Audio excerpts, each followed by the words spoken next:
Welcome back friends. આગળના લેક્ચરમાં આપણે અલગ અલગ પ્રકારના જે કોઈ પણ રોગ પ્રતિકારકતા વિશેની ચર્ચા કરી હતી. રોગ પ્રતિકારકતા માટેના જે કોઈ પણ જવાબદાર અંગો જે છે એના વિશેની આપણે ચર્ચા કરી હતી. પ્રાથમિક પ્રતિકારક અને દ્વિતીયક પ્રતિકારકતા જે છે એના વિશે પણ ચર્ચા કરી. હવે એના પછી એક ખૂબ જીવલેણ રોગ અને વિશ્વમાં જે રોગ જે છે એ ખૂબ ઝડપથી ફેલાણો અને એવો એક ગંભીર રોગ જે છે એની ચર્ચા આજે આપણે કરવા જઈ રહ્યા છીએ. અને આ રોગ જે છે એ છે એઇડ્સ. તો એઇડ્સ જે છે એવો રોગ છે કે ભાઈ જે નામ સાંભળતા જ આપણને એક કંપન ઉત્પન્ન થાય એવો એક રોગ જે છે એ એઇડ્સ. એઇડ્સ જે છે એનું પૂરું નામ થશે immuno acquired immunodeficiency syndrome. Acquired immunodeficiency syndrome, આ પૂરું નામ ખાસ યાદ રાખવું, ઓબ્જેક્ટિવ પ્રશ્નો તરીકે પૂછી શકાય છે. એઇડ્સનું પૂર્ણ નામ થશે એક્વાયર્ડ ઇમ્યુનોડેફિશિયન્સી સિન્ડ્રોમ. હવે આ જે રોગ છે એ રોગ સામાન્ય રીતે એક પ્રતિકારક તંત્ર જે છે એ પ્રતિકારક તંત્રની ઉણપ દ્વારા થતો રોગ આપણે કહી શકાય છે. કેમ કે આ રોગની અંદર જે મનુષ્યનું જે રોગ પ્રતિકારક તંત્ર છે એ રોગ પ્રતિકારક તંત્ર સાવ નિષ્ક્રિય થઈ જાય છે એમ પણ કહી શકાય છે.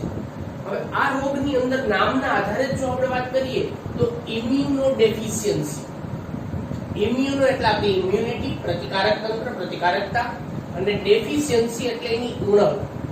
એટલે આ રોગ જે છે એ પ્રતિકારક તંત્રની ઉણપ દ્વારા થતા રોગ તરીકે આપણે ઓળખી શકીએ છીએ. અને બીજો જે શબ્દ એની સાથે સંકળાયેલો જે છે એમાંનો એસ એટલે અહીંયા સિન્ડ્રોમ. સિન્ડ્રોમ જે શબ્દ છે એ સિન્ડ્રોમ એટલે શું? તો કે સિન્ડ્રોમ એટલે કે લક્ષણોનો સમૂહ. સિન્ડ્રોમ એટલે સામાન્ય રીતે આપણે કહી શકાય કે અલગ અલગ જે કોઈ પણ લક્ષણો છે એ લક્ષણોનો સમૂહ એટલે સિન્ડ્રોમ. લક્ષણોનો સમૂહ એટલે કઈ રીતે? તો કે એ જે એઇડ્સ ગ્રસ્ત વ્યક્તિ હોય એ એઇડ્સ ગ્રસ્ત વ્યક્તિને ઘણા બધા રોગ થવાની સંભાવના અને શક્યતાઓ રહેતી હોય છે. તો એ બધા જ રોગ જે છે એ રોગ એક જ વ્યક્તિમાં જોવા મળતા હોય એટલે આપણે એને લક્ષણોનો સમૂહ તરીકે ઓળખી શકાય. તો એઇડ્સ એ પ્રતિકારક તંત્રની ઉણપ દ્વારા થતો રોગ છે. અને બીજું કે આ રોગ જે છે કોઈ વ્યક્તિમાં જન્મજાત નથી હોતો. કેમ કે આ રોગ જે છે કોઈ રોગિષ્ઠ વ્યક્તિના સંપર્કમાં, ખાસ કરીને એના જે પેશીય જળના સંપર્કમાં કે રુધિરના સંપર્કમાં આવવાને પરિણામે એ રોગ જે છે એક બીજા વ્યક્તિમાં જે ફેલાતો જોવા મળતો હોય છે. એટલે એ એના જે જીવનકાળ દરમિયાન ઉપાર્જિત થતો એક ચેપી રોગ જે છે એમ પણ આપણે કહી શકાય છે. તો આ એક જીવલેણ ચેપી રોગ છે જે જન્મજાત તો ન હોય, પરંતુ જ્યારે એ એના જીવનકાળ દરમિયાન એ કોઈ પણ રોગિષ્ઠ વ્યક્તિના એ રીતે દેહ પ્રવાહીના સંપર્કમાં આવે તો એના કારણે એ ઉપાર્જિત થતો જોવા મળતો હોય છે. હવે આ રોગ જે છે એ સૌ પ્રથમ 1981 ની અંદર યુએસએ માં નોંધાયો અને એના પછીના લગભગ 25 વર્ષમાં આ રોગ જે છે સમગ્ર વિશ્વમાં બધે જ ફેલાઈ ગયો. અને આ રોગ એટલો બધો ખતરનાક અસર એનો ઉત્પન્ન કરી હતી કે જેના પરિણામે લગભગ એમાં 25 મિલિયન થી પણ વધારે લોકો જે છે એ મૃત્યુ પામ્યા છે. ભારતમાં જો આ રોગની આપણે વાત કરીએ તો ભારતમાં આ રોગ એ 1986 માં તમિલનાડુમાં નોંધાયો છે.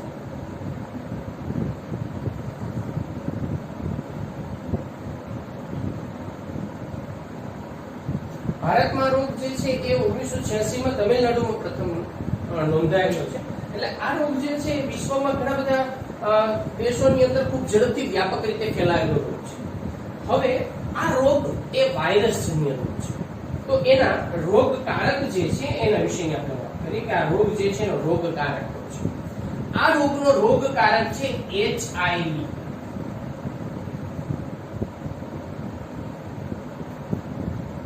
અને આનું પૂર્ણ નામ થશે, આનું પૂર્ણ નામ પણ ખાસ યાદ રાખવું, MCQ માં એ પૂછાતું છે. એ છે હ્યુમન ઇમ્યુનો ડેફિશિયન્સી વાયરસ.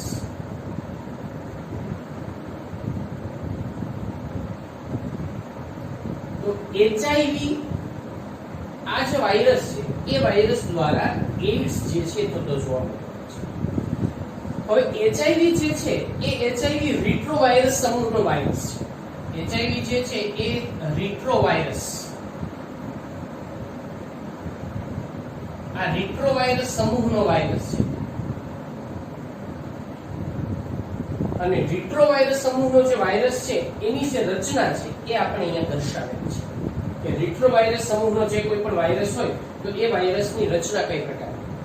તો સામાન્ય રીતે એની વાયરસની જે રચના છે એની અંદર સૌથી આ જે બહારનું બ્લેક કલરની જે ડબલ લાઇનિંગ જે બતાવેલી જે અહીંયા રચના દેખાય છે એ રચના જે છે એ એની લિપિડની રચના છે. એને લિપિડમય આવરણ તરીકે આપણે એટલે સૌથી બહારનો ભાગ જે છે એમાંનો એ લિપિડમય આવરણ છે.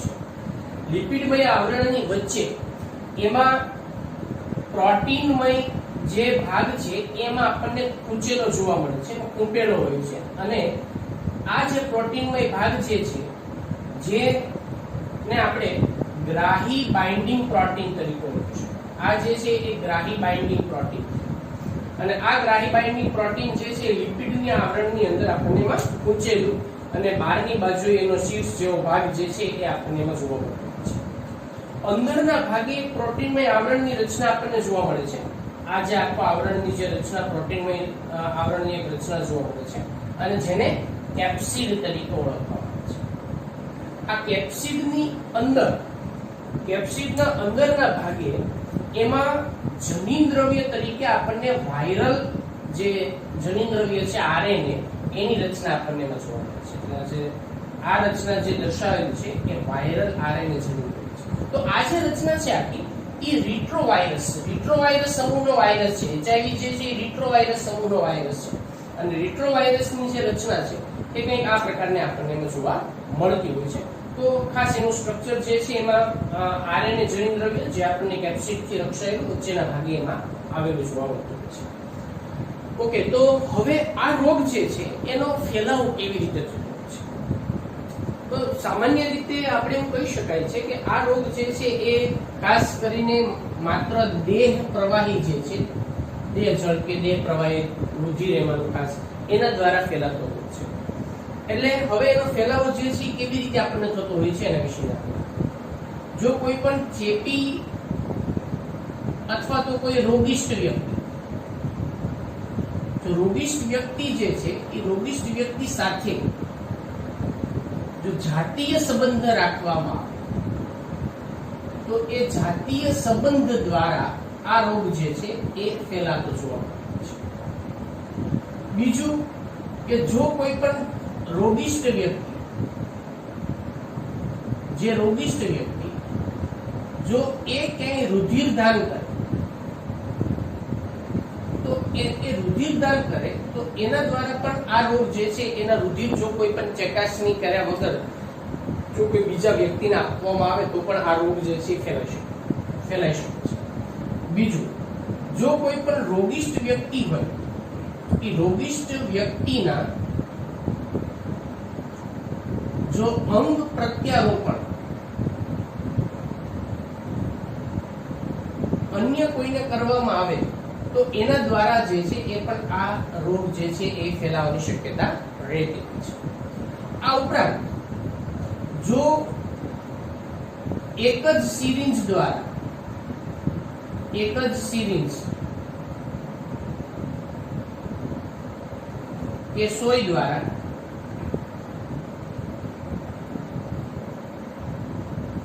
ઘણા વ્યક્તિ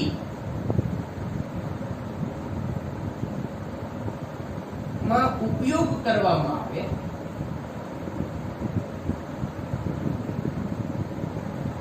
અને જો એમાં કોઈ રોગિષ્ટ વ્યક્તિની ઉપયોગ કરેલી જે સિરિંજ છે એ પણ જો કોઈ એની વ્યક્તિના ઉપયોગમાં લેવામાં આવે, સોય કે સિરિંજ જે ઇન્જેક્શનમાં આપવામાં આવતી હોય છે, તો એના દ્વારા પણ આ રોગ જે છે એ ફેલાઈ શકે છે. બીજું કે રોગિષ્ટ વ્યક્તિ જે છે એ રોગિષ્ટ વ્યક્તિ જો કોઈ નશાકારક પદાર્થ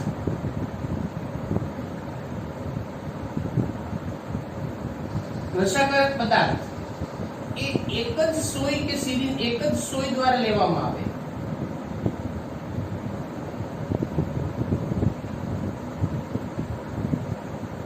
તો એના દ્વારા પણ આ રોગ જે છે એ ફેલાવાની શક્યતા રહેતી હોય છે. એટલે સામાન્ય રીતે આપણે એમ કહી શકાય કે ભાઈ જે કોઈ પણ વ્યક્તિ એ ની સાથેનો રોગિષ્ઠ વ્યક્તિ સાથેનો જાતીય સંબંધ હોય, રોગિષ્ઠ વ્યક્તિ દ્વારા રુધિરદાન કરવામાં આવે, રોગિષ્ઠ વ્યક્તિ દ્વારા અંગ પ્રત્યારોપણ કોઈ સ્વસ્થ વ્યક્તિને કરવામાં આવે, એક જ સિરિંજ કે સોયનો ઉપયોગ જે છે એ વારંવાર એક બીજી વ્યક્તિમાં કરવામાં આવતો હોય છે. તો નશાકારક પદાર્થો જે બધા વ્યક્તિઓ જે લેતા હોય એમાં જો રોગિષ્ઠ વ્યક્તિ જે નશાકારક પદાર્થ કોઈ ઇન્જેક્શન કે સિરિંજમાં ભરીને ડ્રગ્સ કે એનો ઉપયોગ કરતો હોય, લેતો હોય, તો એ એક જ સિરિંજ મારફતે ત્યાં જે કોઈ પણ જગ્યાએ નશાકારક પદાર્થોનું એનું વિતરણ થતું હોય તો એવી કોઈ બીજી વ્યક્તિ પણ જો એ જ સિરિંજનો ઉપયોગ કરે તો એના કારણે પણ આ રોગ જે છે એ ફેલાઈ શકે છે. હવે બીજી વાત જો આપણે એમાં ખાસ અગત્યની કરીએ તો આ રોગનો ફેલાવો, આનો જે ફેલાવો જે છે ફેલાવો શેના દ્વારા ન થાય એની પણ આપણે એમાં ચર્ચા કરીએ. કેમ કે આ રોગ જે છે એ રોગ ઘણા બધા વ્યક્તિ જે છે એમાં એવું પણ એની માન્યતા હોય કે ભાઈ કોઈ વ્યક્તિને રોગિષ્ઠ વ્યક્તિને ટચ કરવાથી કે એને હાથ મેળવવાથી પણ આ રોગ જે છે ફેલાઈ શકે છે. તો એ સાવ ખોટી માન્યતા છે. કોઈ પણ રોગિષ્ઠ વ્યક્તિ જે છે એ રોગિષ્ઠ વ્યક્તિનો જો તમે એમાં એના કપડાનો ઉપયોગ કરો, બરાબર, રોગિષ્ઠ વ્યક્તિના કપડા હોય, રોગિષ્ઠ વ્યક્તિ ના કપડા, એના દ્વારા ઉપયોગ કરાયેલ વાસણ હોય કે એની સાથે હાથ મેળવવાથી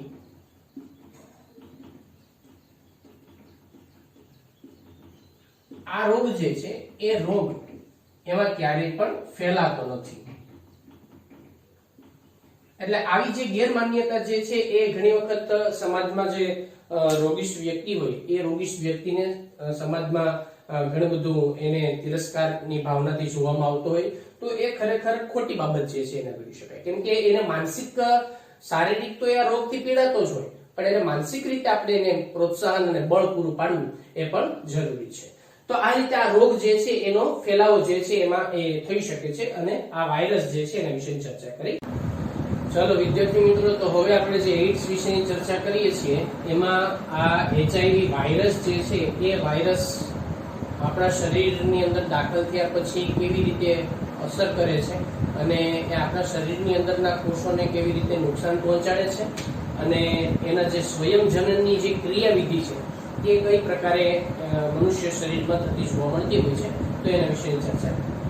આપણે આગળ વાત કરી કે ભાઈ વાયરસની અંદર જે જનીન દ્રવ્ય જે છે HIV વાયરસમાં એ RNA જનીન દ્રવ્ય આપણને જોવા મળે છે અને આપણા શરીરની અંદરનું જે જનીન દ્રવ્ય જે છે મુખ્યત્વે એ DNA સ્વરૂપે આપણને જોવા મળે છે. તો હવે આ RNA જનીન દ્રવ્ય ધરાવતો અને જે લિપિડમય આવરણથી આવૃત થયેલો જે રિટ્રોવાયરસ છે એ રિટ્રોવાયરસ આગળ આપણે વાત કરી રોગના ફેલાવા વિશેની, એમાં કોઈ પણ પ્રકારે એ મનુષ્ય શરીરમાં દાખલ થાય છે. તો અહીંયા જે આપણે દર્શાવેલું છે એ એક મોટો એક પ્રાણી કોષ એટલે કે મનુષ્ય કોષ જે છે એ દર્શાવેલો છે અને આ જે બ્લુ કલરની જે લાઇનિંગ દેખાય છે એ કોષરસ પટલ છે અને આ આખો પ્રાણી કોષ છે. તો રિટ્રોવાયરસ જે છે રિટ્રોવાયરસ જે એક પ્રાણી કોષના અંદર પ્રવેશે છે એટલે કે પ્રાણી કોષ આ વાયરસ દ્વારા અસરગ્રસ્ત થાય છે. હવે અંદર પ્રવેશે એટલે એની અંદરનું જે એ પોતે શું કરે છે એના સંપર્કમાં આવવાની સાથે આ વાયરસ પ્રાણી કોષના સંપર્કમાં આવવાની સાથે એનું જે વાયરલ RNA જે છે એ વાયરલ RNA કોષમાં દાખલ કરે છે એટલે કે વાયરલ RNA જે છે કોષમાં મુક્ત કરે છે. વાયરલ RNA કોષમાં મુક્ત થવાની સાથે હવે આ જે વાયરસની અંદરના ભાગે અલગ અલગ પ્રકારના જે કોઈ પણ ઉત્સેચકો આપણને જે આવેલા જોવા મળે એમાંનું ખાસ એક ઉત્સેચક જેનું નામ છે રિવર્સ ટ્રાન્સક્રિપ્ટેઝ ઉત્સેચક. રિવર્સ ટ્રાન્સક્રિપ્ટેઝ ઉત્સેચક જે છે એ ઉત્સેચક એની અંદર એક વિશિષ્ટ પ્રકારની એક પ્રક્રિયા દર્શાવે છે આપણે એક વસ્તુ તો બધા જાણતા હશો કે ટ્રાન્સક્રિપ્શન એટલે સામાન્ય રીતે કઈ પ્રક્રિયા થઈ તો કે ટ્રાન્સક્રિપ્શનની પ્રક્રિયાની અંદર ટ્રાન્સક્રિપ્ટેજ ઉત્સેચકો જે છે બધા એનો ઉપયોગ આપણને એમાં થતો જોવા મળે છે, જેના દ્વારા એ ડીએનએ જે છે ડીએનએ માંથી આરએનએ નું નિર્માણ થાય છે. એટલે ડીએનએ માંથી આરએનએ નું નિર્માણ થાય, પણ અહીંયા એની પ્રક્રિયા ઊંધી થાય છે. એટલે આપણે આ પ્રક્રિયા રિવર્સ થતી જોવા મળે છે. એટલે એમાં જે ઉત્સેચક છે એનું નામ આપ્યું છે રિવર્સ ટ્રાન્સક્રિપ્ટેઝ. તો એનો અર્થ શું થયો કે જે વાયરલ આરએનએ છે એ વાયરલ આરએનએ હવે પોતે ડીએનએ માં કન્વર્ટ થાય છે, જેને આપણે વાયરલ ડીએનએ તરીકે ઓળખી શકાય. તો આ પ્રક્રિયા જે રિવર્સ થતી હોય છે ટ્રાન્સક્રિપ્ટેજ ઉત્સેચક એમાં ભાગ લે, એનું નામ એટલા માટે આપવામાં આવ્યું છે રિવર્સ ટ્રાન્સક્રિપ્ટેજ ઉત્સેચક, અને જે વાયરલ આરએનએ માંથી વાયરલ ડીએનએ બનાવે છે. એટલે આ બેનું છે viral DNA. Viral RNA reverse transcriptase ઉત્સેચકની મદદ વડે એ વાયરલ ડીએનએ જે છે એનું નિર્માણ કરે છે. હવે આ વાયરલ ડીએનએ જે કોષ કેન્દ્ર જે છે એ કોષ કેન્દ્રમાંનું જે ડીએનએ જે છે જેને આપણે યજમાનનો જીનોમ જનીન અથવા તો જીનોમ તરીકે ઓળખી શકાય એમાં એ દાખલ થાય છે. એટલે આ વાયરલ ડીએનએ યજમાનના ડીએનએ જે છે એ ડીએનએ ની સાથે સંપર્કમાં આવે છે અને ડીએનએ ની સાથે એ જોડાય છે. હવે વાયરલ ડીએનએ જે છે એ યજમાનના ડીએનએ ઉપર પ્રભાવી અસરનું નિર્માણ કરે છે, અને પ્રભાવી અસરનું નિર્માણ કરવાને પરિણામે યજમાનનું જે જનીન જે છે એ જનીનનો સંપૂર્ણ કંટ્રોલ જે છે એ વાયરલ જે ડીએનએ જે છે એ ડીએનએ પોતાના હસ્તગત કરી રહ્યો છે, જેથી કરીને હવે એની અંદરના એના પછીની જે કોઈ પણ નવા વાયરલ જે કોષો ઉત્પન્ન કરવાની જે પ્રક્રિયા જે છે એ પ્રક્રિયા એ વાયરલ ડીએનએ પોતાના હસ્તગત કરી રહ્યો છે. હવે શું થાય તો અસરગ્રસ્ત કોષ જે છે અસરગ્રસ્ત કોષ દ્વારા હવે એમાંથી નવા વાયરલ આરએનએ જે છે એનું નિર્માણ થાય છે. અને આ વાયરલ આરએનએ ના નિર્માણ માટે જવાબદાર આપણે કોને ગણીએ છીએ અહીંયા તો કે જે વાયરલ ડીએનએ છે એ ડીએનએ મનુષ્ય શરીરના ડીએનએ ને પોતાના કંટ્રોલમાં લે છે, અને આના દ્વારા કેમ કે પ્રભાવી અસર એના ઉપર દર્શાવતી હોય છે, એટલે પ્રભાવીપણાને પરિણામે એમાંથી હવે જે આરએનએ નિર્માણ થાય ટ્રાન્સક્રિપ્શનની પ્રક્રિયા દરમિયાન, પ્રત્યાંકનની પ્રક્રિયા દરમિયાન એ બધા જ વાયરલ આરએનએ છે. તો નવા વાયરલ આરએનએ જે છે એનું નિર્માણ થયું.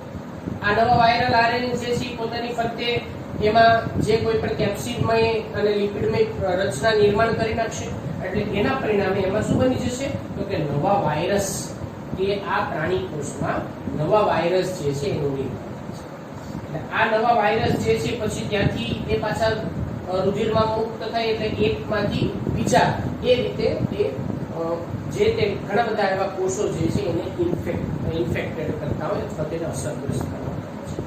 તો આ આખી જે પ્રક્રિયા છે એ પ્રક્રિયાની જે સામાન્ય રૂપરેખા જે છે સરળતાથી યાદ રાખવા માટેની એ આપણે અહીંયા દર્શાવેલી છે, એને એક વખત સમજો. તો રોગિષ્ઠ વ્યક્તિ જે છે રોગિષ્ઠ વ્યક્તિના શરીરમાં એ જે કોઈ પણ એમાં વાયરસ જે છે એ વાયરસ પ્રવેશે છે, એચઆઈવી વાયરસ પ્રવેશે. આ એચઆઈવી વાયરસ જે છે એ પ્રાણી કોષમાં ખાસ કરીને જે બૃહદ ભક્ષક કોષો જે છે જેને આપણે શું કહીએ છીએ મેક્રોફેજ તરીકે ઓળખી શકાય, એ મેક્રોફેજની અંદર પ્રવેશ કરે છે.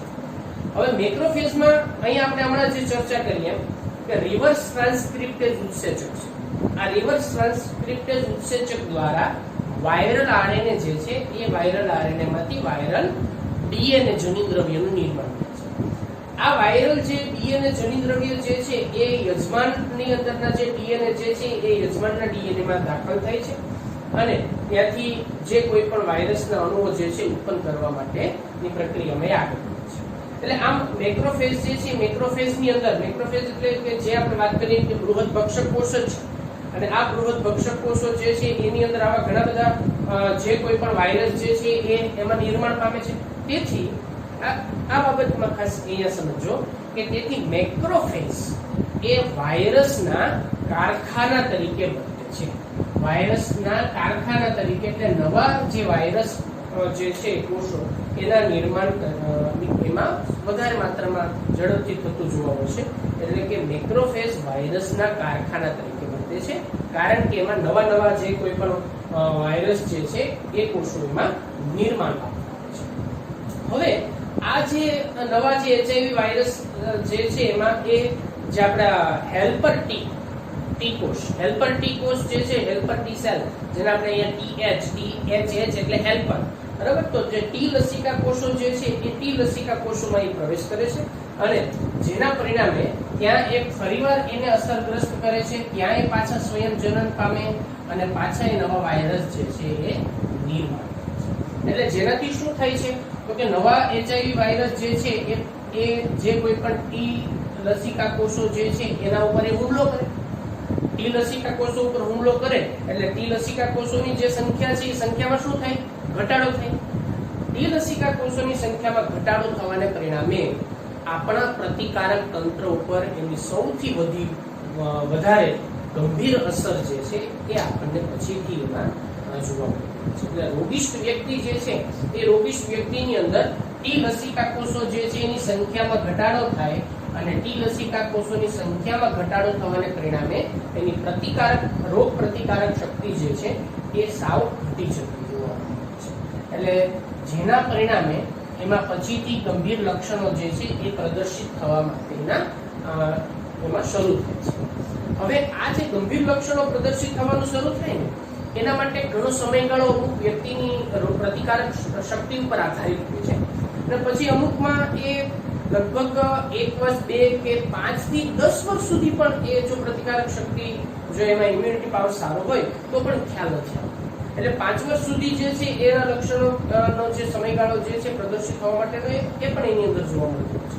અને જો રોગ પ્રતિકારક શક્તિ ઓછી હોય તો એમાં ટી લસિકા કોષો જે છે એની સંખ્યા જો વધારે પ્રમાણમાં ઘટી જાય તો એના લક્ષણો પ્રદર્શિત થવા માટેનો સમયગાળો જે છે એ આપણને વહેલો પણ જોવા મળતો છે. તો આ રીતે જે એઇડ્સની માટેનો જે જવાબદાર વાયરસ HIV વાયરસ, એ HIV વાયરસ નું સ્વયંજનન આપણા જે કોઈ પણ શરીરમાં અને ખાસ કરીને મેક્રોફેજમાં કેવી રીતે થતું હોય છે અને મેક્રોફેજ જે છે વાયરસના કારખાના તરીકે કેવી રીતે વર્તે છે અને કેવી રીતે આપણા જે પ્રતિકારક તંત્રને એ નુકસાન પહોંચાડે છે, અસરગ્રસ્ત કરતું હોય છે, એના વિશે તો એઇડ્સમાં જે HIV વાયરસ જે છે એ રોગિષ્ટ વ્યક્તિના શરીરમાં જે ધીમે ધીમે એ ફેલાતો છે, જેના પરિણામે એની વિપરીત અસરો જે છે એના પરિણામે લક્ષણો જોવા મળતા હોય છે.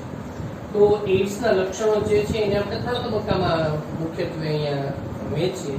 તો પહેલો જે તબક્કો જે છે ને એ પહેલા તબક્કાની અંદર જે અસરગ્રસ્ત વ્યક્તિ હોય એમાં HIV વાયરસ તો હોય જ પણ હજી એની પ્રતિકારક તંત્ર જે છે એના દ્વારા રોગ પ્રતિકારકતા વિકસિત થયેલી હજી જોવા મળતી હોય, જેથી એ આપણને સ્વસ્થ દેખાય અને આ વ્યક્તિ જે છે એ રોગના વાહક તરીકે વર્તતો હોય છે.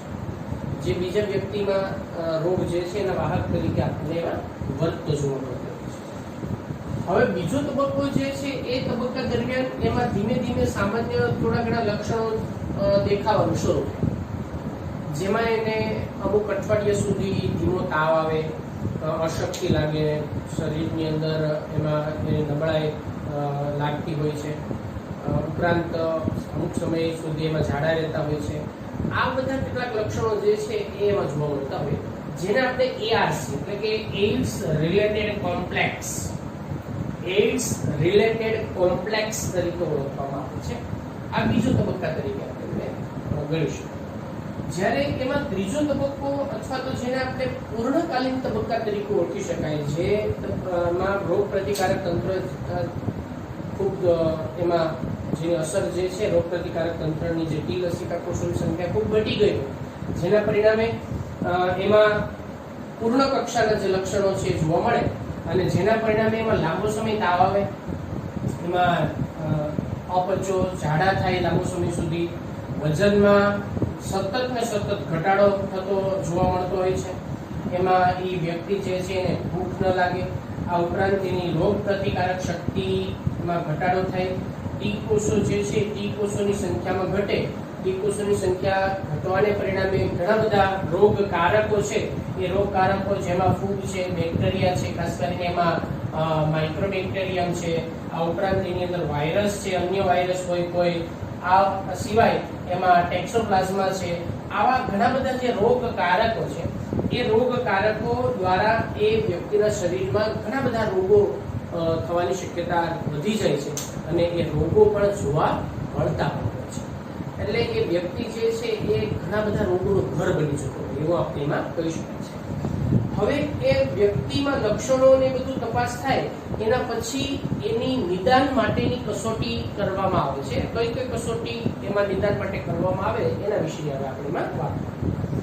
તો એઇડ્સના નિદાન માટે હાલમાં જે પ્રચલિત કસોટી છે એ છે એલિઝા ટેસ્ટ. એલિઝા એટલે એન્ઝાઇમ લિંક્ડ ઇમ્યુનોસોર્બન્ટ એસે, અને આ ઇમ્યુનોસોર્બન્ટ એસે જે છે એ ટેસ્ટ એટલે જેને આપણે એલિઝા ટેસ્ટ તરીકે ઓળખવામાં આવે છે. આ ટેસ્ટ અત્યારે સૌથી વધુ પ્રચલિત છે અને એનો ઉપયોગ થાય. એ પહેલા એમાં એક WB ટેસ્ટનો પણ ઉપયોગ કરવામાં આવે જેને આપણે વેસ્ટર્ન બ્લોટ કસોટી તરીકે ઓળખવામાં આવે છે. તો આ વેસ્ટર્ન બ્લોટ કસોટી WB ટેસ્ટ જે છે એનો પણ ઉપયોગ થતો, પણ અત્યારે સૌથી વધુ એલિઝા ટેસ્ટનો એમાં ઉપયોગ કરવામાં આવે છે. હવે આના નિવારણ માટે શું કરવામાં આવે છે?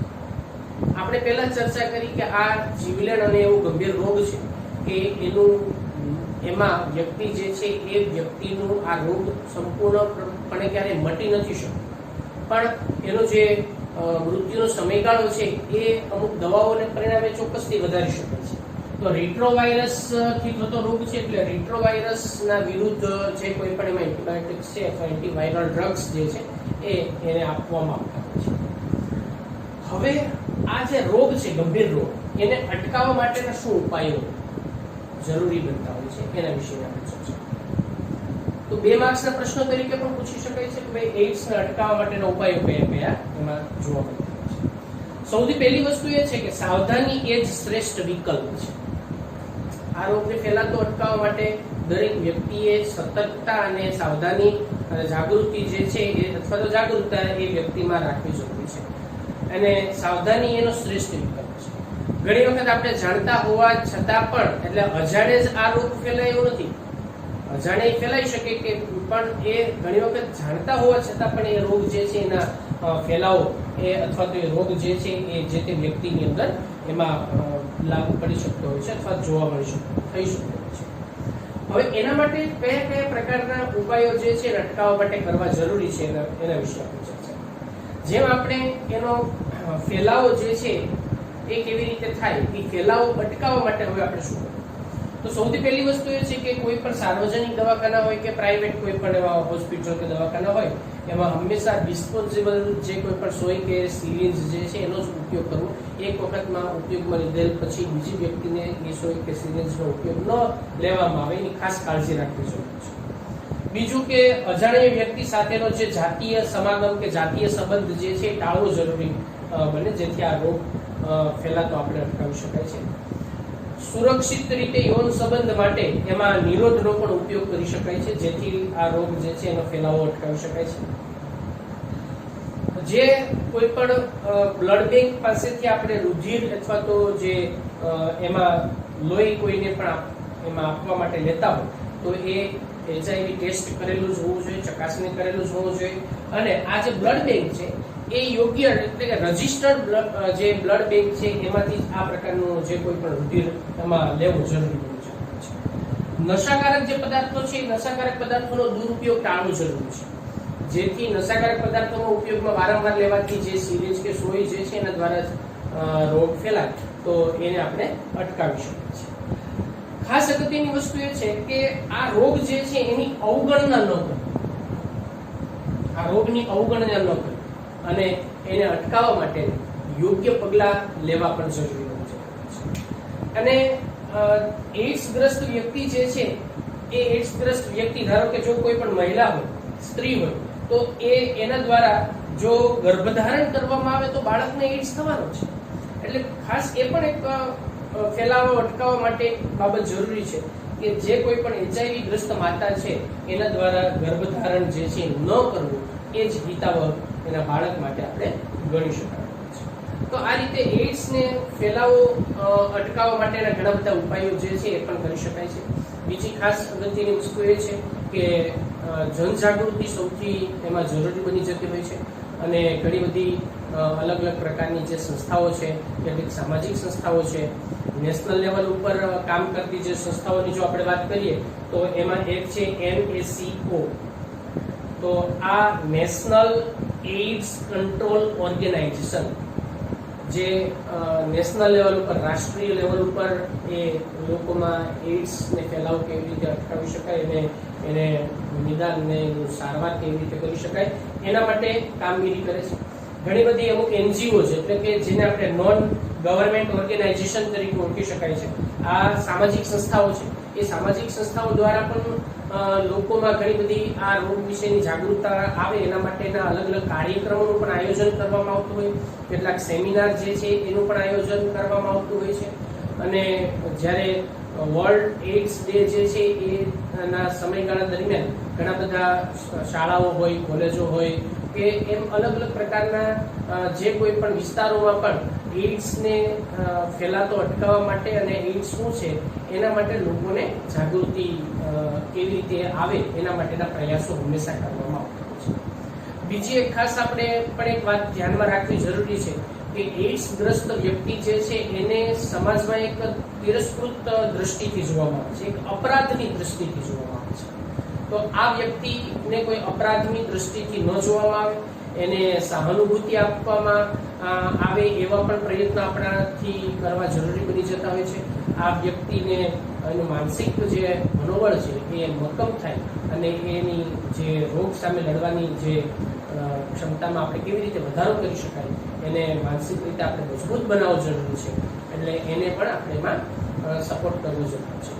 બીજું, ઘણી વખત આપણે ટીવી સમાચારો કે સિરિયલોના માધ્યમથી પણ જોતા હોઈએ છીએ કે ભાઈ કોઈ બાળક જો એઇડ્સ ગ્રસ્ત હોય તો શાળાએ જાય તો એને શાળામાં પ્રવેશ ન આપવામાં આવે, કોઈની સાથે મિત્રતા ન કેળવે. તો આ બધી બાબત જે છે એને પણ આપણે ખાસ લોકો એનાથી પણ જાગૃત થાય એ પણ જરૂરી એક બાબત ગણી શકાય છે.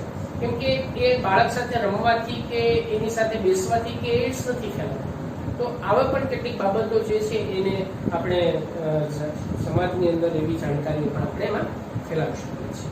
તો આ સંપૂર્ણ વાત આપણે એઇડ્સ વિશેની કરી, એઇડ્સ કોના દ્વારા ફેલાય અને એના કઈ કઈ પ્રકારના લક્ષણો જે છે જોવા મળે છે, એનું નિદાન કઈ રીતે થઈ શકે છે અને આપણા જે રેટ્રોવાયરસની અસર શરીર ઉપર શું થઈ શકે છે એના વિશેની સંપૂર્ણ વાત એઇડ્સ વિશેની આપણે અહીંયા પૂર્ણ કરી છે.